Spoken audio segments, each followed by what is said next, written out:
Ivan G ನಮಸ್ತೆ. ನಮಸ್ತೆ, ಹೇಗಿದ್ದೀರಿ? ಎಂಚುಲಾರಿರೋ? ಚೆನ್ನಾಗಿದ್ದೇನೆ ಮೇಡಮ್. ಓಕೆ, ಅಸೆಂಬ್ಲಿಯಲ್ಲಿ ಇದ್ದೇನೆ, ನಿಮ್ಮ ಚಾನಲ್ಗೆ ಮಾತಾಡಬೇಕಂದ್ರೂ ಬಂದಿದ್ದೀನಿ. Thank you so much. ಧನ್ಯವಾದ ನಿಮಗೆ ಬಂದಿದ್ದಕ್ಕಾಗಿ. ಐ ನೋ ದಟ್ ಎಲ್ಲರೂ ಸೆಷನ್ ಅಲ್ಲಿ ಇದ್ದೀರಾ. ಇವತ್ತು ಸೆಷನ್ ಹೇಗಾಯ್ತು ಸರ್? ಮೊದಲನೇ ದಿವಸ ಸೆಷನ್ ಮೊದಲನೇ ದಿವಸ ಸೆಷನ್ ಕೌನ್ಸಿಲ್ನಲ್ಲಿ ಇವತ್ತು ಇಡೀ ದಿವಸ ನಡೀತಾ ಇದೆ. ಅಸೆಂಬ್ಲಿ ಬೆಳಿಗ್ಗೆನೆ ಎಜರ್ನ್ ಆಗಿದೆ ಆಫ್ಟರ್ ಸಂತಾಪ ಆದ ಮೇಲೆ. ನಮ್ಮ ಅದಲ್ಲಿ ಉತ್ತರ ಕರ್ನಾಟಕದ ಬಗ್ಗೆ ಚರ್ಚೆ ಆಗ್ತಾ ಇದೆ, ಮತ್ತು ಎಜುಕೇಶನ್ ಬಗ್ಗೆ ಚರ್ಚೆ ಆಗ್ತಾ ಇದೆ, ಮತ್ತು ಬೇರೆ ಬೇರೆ ವಿಚಾರಗಳು, ಮತ್ತೆ ಪ್ರಶ್ನೋತ್ತರ ಮತ್ತು 0 ಅವರೆಲ್ಲ ನಡೆದಿದೆ. ಬಹಳ ಚೆನ್ನಾಗಿ ಇವತ್ತು ಹೌಸ್ ನಡೀತಾ ಇದೆ, ಮತ್ತು ಅನೇಕ ವಿಚಾರಗಳು, ಜ್ವಲಂತ ಸಮಸ್ಯೆಗಳ ಬಗ್ಗೆ ಸದಸ್ಯರು ಏನು ಇವತ್ತು ನಾವು ಎಲ್ಲ ಅಹವಾಲು ಕೊಟ್ಟಿದ್ದೇವೆ ಅದರ ಮೇಲೆ ಚರ್ಚೆ ನಡೀತಾ ಇದೆ ಮೇಡಮ್. ಇವಾಗ ಉತ್ತರ ಕರ್ನಾಟಕದ ಜ್ವಲಂತ ಸಮಸ್ಯೆಗಳಾಯ್ತು. ನಿಮ್ಮ ಕಾಂಗ್ರೆಸ್ನ ಜ್ವಲಂತ ಸಮಸ್ಯೆ ಯಾವಾಗ ಬಗೆಹರಿಯೋದು ಮೇಡಮ್? ಕಾಂಗ್ರೆಸ್ಗೆ ಸಮಸ್ಯೆಗಳು ಎಲ್ಲಿದ್ದಾವೆ? ಇಲ್ಲಿ ಏನು ಕಾಂಗ್ರೆಸ್ ಸಮಸ್ಯೆ ಬಗ್ಗೆ ಚರ್ಚೆ ಆಗೋದಿಲ್ಲ. ಇಲ್ಲಿ ಆಗೋದು ಬರೇ ಈ ಉತ್ತರ ಕರ್ನಾಟಕದ ವಿಚಾರಗಳು ಮತ್ತು ಇಡೀ ರಾಜ್ಯಕ್ಕೆ ಸಂಬಂಧಪಟ್ಟಂತ ಅಭಿವೃದ್ಧಿ ಕೆಲಸಗಳಿರ್ಬೋದು ಅಥವಾ ವಿರೋಧ ಪಕ್ಷಗಳ ಬೇಡಿಕೆ ಇರ್ಬೋದು, ಇದರ ಬಗ್ಗೆ ಚರ್ಚೆ ಆಗ್ತದೆ ಹೊರತು ರಾಜಕೀಯವಾಗಿ ಚರ್ಚೆ ಆಗತಕ್ಕಂಥ ವೇದಿಕೆ ಇದು ಅಲ್ವೇ ಅಲ್ಲ. ಮತ್ತು 10 ದಿವಸಗಳ ಕಾಲ ನಮ್ಮ ಪಕ್ಷದಲ್ಲಿ ಕೂಡ ಈಗಾಗಲೇ ಹೈಕಮಾಂಡ್ ಹೇಳಿದೆ, ಏನಿದ್ರೂ ನಾವು ತೀರ್ಮಾನ ಮಾಡ್ತೇವೆ, ನೀವು ಯಾರು ಇದರ ಬಗ್ಗೆ ತಲೆಕೆಡಿಸಿಕೊಳ್ಳೋದು ಬೇಡ ಅಂತ ಹೇಳಿದ್ದಾರೆ. ಸಿಎಂ ಮತ್ತು ಡೆಪ್ಟಿ ಸಿಎಂ ಅವರು ಕೂಡ ಬಹಳ ಘಂಟಾಘೋಷವಾಗಿ ಹೇಳಿದ್ದಾರೆ, what ever the decision from the high command, ನಾವು ಅದನ್ನು ಒಪ್ತೀವಿ, ಹಾಗಾಗಿ ನೀವು ಅದರ ಬಗ್ಗೆ ಯಾರು ಮಾತಾಡ್ಲಿಕ್ಕೆ ಕೂಡ್ದು ಅಂತ ಹೇಳಿದ್ದಾರೆ. ಅದರ ಬಗ್ಗೆ ಯಾರೂ ಮಾತಾಡುವಂಥ ಪ್ರಮೇಯ ಬರುವುದಿಲ್ಲ. ನನಗೆ ಅನಿಸ್ತದೆ ಅಂಥ ಸಮಸ್ಯೆಗಳು ಇಲ್ಲ. ಕಾಂಗ್ರೆಸ್ ಪಕ್ಷದಲ್ಲಿ ಏನೇ ಇದ್ರೂ ಕೂಡ ಹೈಕಮಾಂಡ್ ಬಗೆಹರಿಸ್ತವೆ. ಮತ್ತು ಇವತ್ತು 10 ದಿವಸಗಳ ಕಾಲ ಅಧಿವೇಶನದಲ್ಲಿ ಈ ಭಾಗದ ಉತ್ತರ ಕರ್ನಾಟಕದ ಬಗ್ಗೆ ಚರ್ಚೆ ಮಾಡ್ತೀವಿ, ಮತ್ತು ಉತ್ತರ ಕರ್ನಾಟಕಕ್ಕೆ ಏನೆಲ್ಲ ಸರ್ಕಾರದಿಂದ ಹೆಚ್ಚಿನ ಅನುದಾನ ಬೇಕು ಮತ್ತು ಹೆಚ್ಚು ಅವರು ಸಹಕಾರ ಬಯಸ್ತಾರೆ, ಈ ಬಗ್ಗೆ ಚರ್ಚೆಗಳಾಗ್ತದೆ ಅಂತೇಳೋದು ನನ್ನ ಒಂದು ವಿಚಾರಗಳು. ಓಕೆ, ನಿಮ್ಮ ವಿಚಾರ ಹೇಳಿದ್ರಿ. ಆದರೆ ಇದೇ ಯತೀಂದ್ರ ಸಿದ್ದರಾಮಯ್ಯ ಅವರು, ಮುಖ್ಯಮಂತ್ರಿಗ ಸಿದ್ದರಾಮಯ್ಯ ಅವರೇ 5 ವರ್ಷ ಸಿಎಂ ಆಗಿರ್ತಾರೆ, ಬದಲಾವಣೆ ಮಾಡೋ ಯಾವುದೇ ಇಂಟೆನ್ಷನ್ನು, ನಾಯಕತ್ವ ಬದಲಾವಣೆಯ ವಿಚಾರ ಸದ್ಯದಲ್ಲಿ ಪ್ರಸ್ತಾಪನೆ ಇಲ್ಲ, ಅವರೇ ಮುಂದುವರಿತಾರೆ ಅಂತ ಇವತ್ತೊಂದು ಸ್ಟೇಟ್ಮೆಂಟ್ ಕೊಡ್ತಾರೆ. ರಾಜಣ್ಣ ಅವರು ಹೇಳ್ತಾರೆ, ರಾಜಕಾರಣ ನಿಂತ ನೀರಲ್ಲ, ಏನು ಬೇಕಾದ್ರೂ ಆಗ್ಬೋದು ಅಂತ ಹೇಳಿ ಪರಮೇಶ್ವರ್ ಅವರ ಸೀನಿಯಾರಿಟಿಯನ್ನು ತೆಗೆದುಕೊಳ್ತಾರೆ. 2013 ಅಲ್ಲಿಗೆ ಹೋಗ್ತಾರೆ ರಾಜಣ್ಣ ಅವರು. ಪರಮೇಶ್ವರ್ ಅವರು ಕೂಡ ಸಾಕಷ್ಟು ಶ್ರಮ ಹಾಕಿದ್ರು, ಅವರನ್ನ ಲೆಕ್ಕಕ್ಕೆ ತಗೊಳ್ತಾರೆ ಹೊರತು ಡಿ ಕೆ ಶಿವಕುಮಾರ್ ಹೆಸರು ಎಲ್ಲೂ ಪ್ರಸ್ತಾಪ ಮಾಡಲ್ಲ ರಾಜಣ್ಣ. ಅಂಡ್ ನೀವು ಕೂಡ ಮೊನ್ನೆ ವೇಣುಗೋಪಾಲ್ ಅವರು ಬಂದಾಗ ಸಿದ್ದರಾಮಯ್ಯ ಅವರ ಪರವಾಗಿ ಘೋಷಣೆಗಳನ್ನ ಕೂಗ್ತೀರಾ ನೀವು. ಡಿ ಕೆ ಅಂತ ಡಿ ಕೆ ಶಿವಕುಮಾರ್ ಅವರ ಅಭಿಮಾನಿಗಳು ಅವ್ರ ಪರ ಘೋಷಣೆ ಕೂಗಿದ್ರೆ, ನೀವು ಸಿದ್ದರಾಮಯ್ಯ ಅವರ ಪರವಾಗಿ ಘೋಷಣೆಗಳನ್ನ ಕೂಗ್ತೀರಿ. ಇವೆಲ್ಲವೂ ಮಂಗಳೂರಿನ ಏರ್ಪೋರ್ಟ್ ನಲ್ಲಿ ನಡೆಯುತ್ತೆ. ಮೇಡಮ್, ಇದು ಸಿದ್ದರಾಮಯ್ಯನವರು ಮಂಗಳೂರಿಗೆ ಬಂದಂಥ ಸಂದರ್ಭದಲ್ಲಿ ಘೋಷಣೆಗಳು ಕೂಗಿದ್ದು ಸತ್ಯ. ಸಿದ್ದರಾಮಯ್ಯಗಳು ಯಾವಾಗಲೂ ಮಂಗಳೂರಿಗೆ ಬಂದಾಗ ಒಬ್ಬ ರಾಜ್ಯದ ಮುಖ್ಯಮಂತ್ರಿಯಾಗಿ, ಅದು ಕೂಡ ಗಾಂಧಿ ಮತ್ತು ಗುರು ಅವರ 100ನೇ ವರ್ಷದ ಸಂವಾದದ ಕಾರ್ಯಕ್ರಮಕ್ಕಾಗಿ ಮತ್ತು ಹಿಂದುಳಿದ ವರ್ಗಗಳ ಸಮಾವೇಶಕ್ಕೆ ಬಂದಾಗ ಕಾರ್ಯಕರ್ತರಾದ ನಾವು ಸಿದ್ದು ಬಂದಾಗ ಸಿದ್ದು ವಿಚಾರ ಹೇಳಿದ್ರೆ ಮತ್ತೆ ಯಾರ ವಿಚಾರ ಹೇಳಬೇಕು? ಈ ರಾಜ್ಯದ ಮುಖ್ಯಮಂತ್ರಿ ಹಿಂದುಳಿದ ವರ್ಗದ ಬಂದಂಥವರು ಮತ್ತು OBC ಬಗ್ಗೆ ಹೆಚ್ಚು ಒಲವುಳ್ಳಂಥವರು. ಹಾಗಾಗಿ ನಾವು ನಾರ್ಮಲ್ ಆಗಿ ಅವರ ಬಗ್ಗೆ ಘೋಷಣೆಗಳ ಕೂಗಿದ್ದೇವೆ. ಇದೇನು ಮೊದಲ ಬಾರಿ ಘೋಷಣೆ ಕೂಗುವುದಲ್ಲ. ಪ್ರತಿ ಸಂದರ್ಭ ಬಂದಾಗ ಕೂಡ ಅದು ಸಿದ್ದರಾಮಯ್ಯ ಬಂದಾಗಲೂ ಕೂಗ್ತೇವೆ, ಡಿ ಕೆ ಶಿವಕುಮಾರ್ ಬಂದಾಗಲೂ ಕೂಗ್ತೇವೆ, ವೇಣುಗೋಪಾಲ್ ಬಂದಾಗಲೂ ಕೂಗ್ತೇವೆ. ಯಾರಿಗೆ ನೋಟಿಸ್ ಕೊಟ್ಟಿದ್ದಾರೆ? ನನಗೆ ನೋಟಿಸ್ ಕೊಡ್ಲಿಲ್ಲ. ನನಗೆ ನೋಟಿಸ್ ಕೊಡ್ಲಿಲ್ಲ. ಅದು ಖಾಲಿ ಮಾಧ್ಯಮಗಳಲ್ಲಿ ಮಾತ್ರ ನಾನು ನೋಡಿದ್ದೇನೆ. ನನಗೆ ನೋಟಿಸ್ ಯಾಕೆ ಕೊಡ್ತಾರೆ? ನಾನು ಸಿದ್ದರಾಮಯ್ಯ ಬಂದಾಗ ಸಿದ್ದು ಹೇಳಿದೆ, ಮತ್ತೇನು ಹೇಳಬೇಕಾಗಿತ್ತು?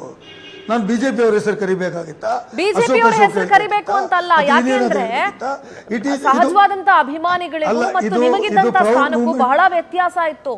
ಆದ್ರೆ ನೀವೇ ಅಲ್ಲಿ ಘೋಷಣೆಗಳನ್ನ ಕೂಗೋದಕ್ಕೆ ಶುರು ಮಾಡಿದಾಗ ಎಲ್ಲೋ ಒಂದ್ ಕಡೆ ನೀವು ಸಿದ್ದರಾಮಯ್ಯ ಅವರ ಬಣದಲ್ಲಿದ್ದೀರಿ ಅನ್ನುವಂತ ಮೆಸೇಜ್. ಯಾಕೆಂದ್ರೆ ಆ ಕಾರ್ಯಕ್ರಮಕ್ಕೆ ಡಿ ಕೆ ಶಿವಕುಮಾರ್ ಅವರಿಗೆ ಆಹ್ವಾನ ಇರಲಿಲ್ಲ.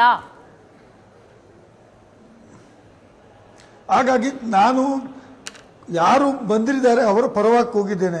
ಸಿದ್ದರಾಮಯ್ಯನವರು ಬಂದಾಗ ಸಿದ್ದರಾಮಯ್ಯ ಪರವಾಗಿ ಕೂಗಬೇಕಂಥದ್ದು ಅಥವಾ ಅವರಿಗೆ ಸ್ವಾಗತ ಮಾಡುವಂಥದ್ದು ಇದು ನಮ್ಮ ಮೊದಲನೇ ಬಾರಿ ಅಲ್ಲ.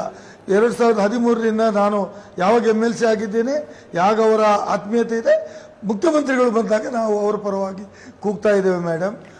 ಏನು ವಿಶೇಷತೆ ಬರೀ ಮೀಡಿಯಾದಲ್ಲಿ ಮಾತ್ರ ಚರ್ಚೆ. ನನಗೆ ನೋಟಿಸ್ ಕೊಟ್ಟಿದ್ದಾರೆ ಹೇಳಿದ್ರು. ನೀವು ನನಗೊಂದು ಪ್ರತಿ ತೋರಿಸಿ, ನನಗೆ ನೋಟಿಸ್ ಕೊಟ್ಟದ್ದು ಒಂದು ಪ್ರಶ್ನೆ ನಿಮಗೆ ನೀವು ಹೇಳಿದ್ರಿ ಈ ಭಾಗದ ಸಮಸ್ಯೆಗಳ ಬಗ್ಗೆ, ಹೆಲ್ತ್, ಎಜುಕೇಶನ್, ಉತ್ತರ ಕರ್ನಾಟಕ ಭಾಗದ ಸಮಸ್ಯೆಗಳ ಬಗ್ಗೆ ಚರ್ಚೆ ಮಾಡೋದು ನಮ್ಮ ಮುಖ್ಯ ಉದ್ದೇಶ ಆಗಿದೆ. ಹಾಗಾಗಿ ನಾವು ಅದ್ರ ಬಗ್ಗೆ ಎಲ್ಲ ಚರ್ಚೆ ಮಾಡ್ತಾ ಇದೀವಿ. ಹೌಸ್ ಚೆನ್ನಾಗಾಯ್ತು ಇವತ್ತು ಅಂತೆಲ್ಲ ಹೇಳಿದ್ರಿ. ಟೆಲ್ ಮಿ ಆನೆಸ್ಟ್ಲಿ, ನನಗೆ ಒಂದು ಮಾತನ್ನ ಬಹಳ ಸ್ಪಷ್ಟವಾಗಿ ನೇರವಾಗಿ ಹೇಳಿ. ಯತೀಂದ್ರ ಸಿದ್ದರಾಮಯ್ಯ ಅವರ ಈ ಸ್ಟೇಟ್ಮೆಂಟು ಇವತ್ತಿಗೆ ಅವಶ್ಯಕತೆ ಇತ್ತ? ಸದನದಲ್ಲೂ ಕೂಡ ಈ ಮಾತು ಅವಶ್ಯಕತೆ ಇತ್ತ? ಹೇಗೆ ಎಲ್ಲರೂ ಹೈಕಮಾಂಡ್ ಹೇಳಿದ ಮಾತಿಗೆ ಬದ್ಧರಾಗಿರ್ತೀವಿ ಅಂತ ಹೇಳ್ತಿದಾರೋ, ಯಾಕೆ ಯತೀಂದ್ರ ಅವ್ರ ಬಾಯಲ್ಲಿ ಆ ಮಾತು ಬರ್ತಾ ಇಲ್ಲ? ಮೇಡಮ್, ಇವತ್ತು ಸದನದಲ್ಲಿ ಅವರು ಆ ಮಾತನ್ನ ಮಾತಾಡಿಲ್ಲ. ಏನಾದರೂ ಸದನದ ಹೊರಗಡೆನೇ ಆಗಲಿ, ಸದನ ನಡೆಯುವಂತ ಸಂದರ್ಭದಲ್ಲಿ do you think it is a right or it is needed? ಮೀಡಿಯಾದವರು ಯಾವ ರೀತಿ ಪ್ರಶ್ನೆ ಕೇಳಿದ್ದಾರೆ, ಏನು ಉತ್ತರ ಕೊಟ್ಟಿದ್ದಾರೆ, ಅದು ನಾನು ಕೇಳಲಿಲ್ಲ. ನೀವು ನನಗೆ ಕೇಳಿಸ್ತಿಲ್ಲ. ಹಾಗಾಗಿ ನಾನು ಅದಕ್ಕೆ ಏನು ನಾನು ಅದಕ್ಕೆ ಪ್ರತಿಕ್ರಿಯೆ ಕೊಡುವಷ್ಟು ದೊಡ್ಡವನಲ್ಲ.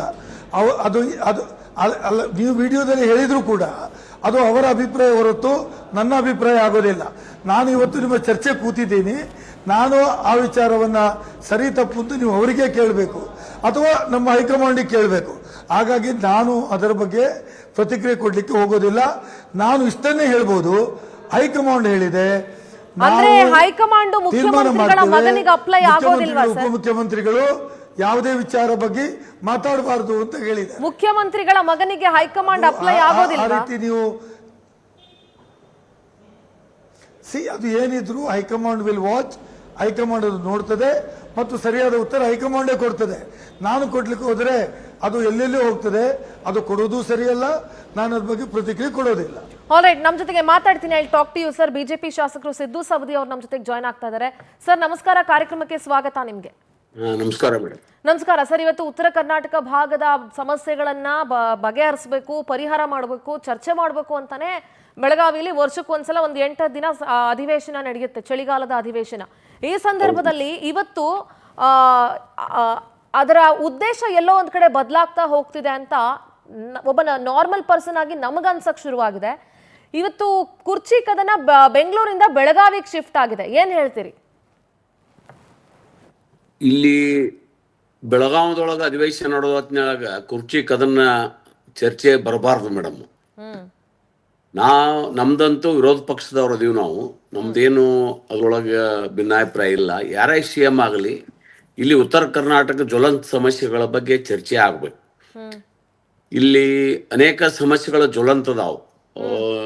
ನೇಕಾರರು ದಿನಂಪ್ರತಿ ಅವರು ಉದ್ಯೋಗ ಕೊರತೆಯಾಗಿ ಅವ್ರಿಗೆ ಸರ್ಕಾರ ಆಶ್ವಾಸನೆ ಕೊಟ್ಟ ಪ್ರಣಾಳಿಕೆಯನ್ನು ಈಡೇರಿಸದ ಇರ್ತಕ್ಕಂಥ ಗೊಂದಲದಲ್ಲಿ ಅವರು ಕಷ್ಟಕ್ಕೆ ಸಿಕ್ಕಿಬಿದ್ದಾರೆ.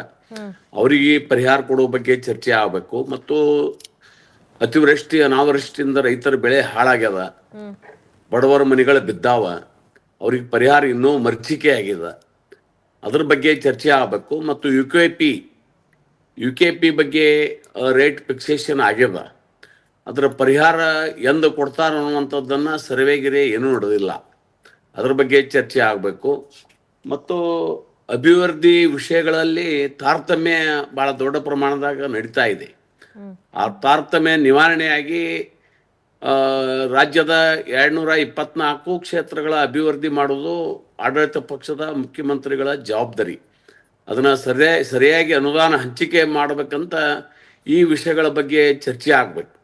ಅದು ಅಲ್ಲದೇ ಈ ಹಿಂದೆಗೆ ನಮ್ಮ ಸರ್ಕಾರ ಇದ್ದಾಗ ಅನುದಾನ ಬಿಡುಗಡೆ ಆದ ಕೆಲಸ ಕಾರ್ಯಗಳು ಅದರ ಬಗ್ಗೆ ಇನ್ನೂ ಬಿಲ್ಲನ್ನು ಕೊಡ್ತಾ ಇಲ್ಲ, ಹಣ ಹಾಕ್ತಾ ಇಲ್ಲ.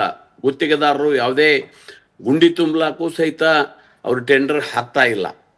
ಅದ್ರ ಬಗ್ಗೆ ಚರ್ಚೆ ಆಗಿ ಸರಾಗವಾಗಿ ಉತ್ತರ ಕರ್ನಾಟಕದ ಅಭಿವೃದ್ಧಿ ಬಗ್ಗೆ ಗಮನ ಹರಿಸುವಂಥ ಕೆಲಸ ಇಲ್ಲಿ ಆಗಬೇಕು ವಿನಃ ಅವರು ವೈಯಕ್ತಿಕ ತಮ್ಮ ಪಕ್ಷದ ನಿಲುವುಗಳ ಇದ್ರ ಬಗ್ಗೆ ಇದು ವೇದಿಕೆ ಅಲ್ಲ. ನೀವು ಇದು Alright. ಮುಗಿದ ನಂತರ ಬೇಕಾದಲ್ಲಿ ಮಾಡಬಹುದು. ಅದನ್ನ ಆ ನಿರೀಕ್ಷೆ ಒಳಗೆ ನಾವಿದ್ದೀವಿ.